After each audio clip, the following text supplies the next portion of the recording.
Good afternoon sir. Hello sir, Meppadi village resource സെൻറ്ററിൽ നിന്നാണ് സംസാരിക്കുന്നത്.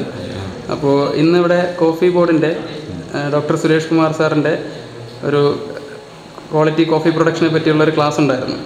അത് സാർ അറ്റൻഡ് ചെയ്യുകയുണ്ടായി. അപ്പോൾ അതിൽ ക്ലാസ്സിനെ പറ്റിയുള്ള താങ്കളുടെ അഭിപ്രായം എന്താ? നല്ല അഭിപ്രായമാണ്. ചെയ്യേണ്ട കാര്യങ്ങളെ പറ്റിയൊക്കെയാണ് നന്നായിട്ട് പഠിപ്പിച്ചു തന്നത്. പിന്നെ സാറ് ഈ ക്ലാസ്സിനെ പറ്റി എങ്ങനെയാണ് അറിഞ്ഞത്? ഇവിടുത്തെ വില്ലേജ് റിസോഴ്സിൻ്റെ പുലരി ആണ് വിളിച്ചു പറഞ്ഞത്. ഞാനിവിടെ വരാറുള്ളതാണ്, മിക്ക ക്ലാസ്സിലും പങ്കെടുക്കാറുള്ളതാണ്. സാർ, ടെലി കോൺഫറൻസിങ് ക്ലാസ്സിൽ ഹെൽത്ത് ക്ലാസ്സസ് ആണോ കൃഷി സംബന്ധമായ ക്ലാസ്സുകളാണോ ഉപയോഗപ്രദമായിട്ട് തോന്നിയിട്ടുള്ളത്? പിന്നെ ഈ കൃഷി സംബന്ധമായ നമ്മൾ കൃഷിക്കാരാണല്ലോ. അപ്പോൾ ഈ അടുത്ത ഞാനിപ്പോൾ ജോലി ചെയ്ത് പിരിഞ്ഞത്. അപ്പം ഞാൻ കൃഷിയിലേക്ക് കൂടുതൽ ഇറങ്ങിയിരിക്കുകയാണ്. അപ്പോൾ എനിക്ക് കൂടുതൽ അറിയേണ്ടത് കൃഷി കാര്യങ്ങളാണ്.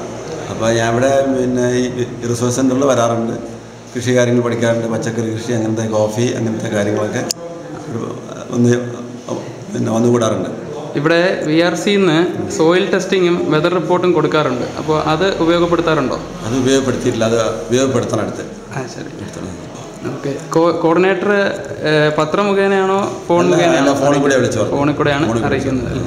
ഈ ഓൺലൈൻ ക്ലാസ് ആണോ ഓഫ്ലൈൻ ക്ലാസ് ആണോ കൂടുതൽ പ്രിഫർ ചെയ്യുന്നത്? രണ്ടും പ്രിഫർ ചെയ്യുന്നത്. ഓക്കെ. സാറിന് കൃഷി സ്വന്തമായിട്ട് ചെയ്യുന്ന ആളാണോ? അതെ, സ്വന്തം ചെയ്യുന്നത്. Thank you sir. പിന്നെ എനിക്ക് വേറെ ഒരു കാര്യം പറയാനുണ്ട്. ഇങ്ങനെയുള്ള ഈ ക്ലാസ്സുകളൊക്കെ ഈ ടൗണിനൊക്കെ വിട്ടിട്ട് ഇങ്ങനെ കൃഷിക്കാർ കൂടുതലുള്ള സ്ഥലത്ത് വൈകുന്നേര സമയങ്ങളിൽ കൃഷിക്കാരുടെ ജോലി തിരക്കെല്ലാം ഒഴിഞ്ഞ സമയത്ത് 5 മണിക്കൊക്കെ ശേഷം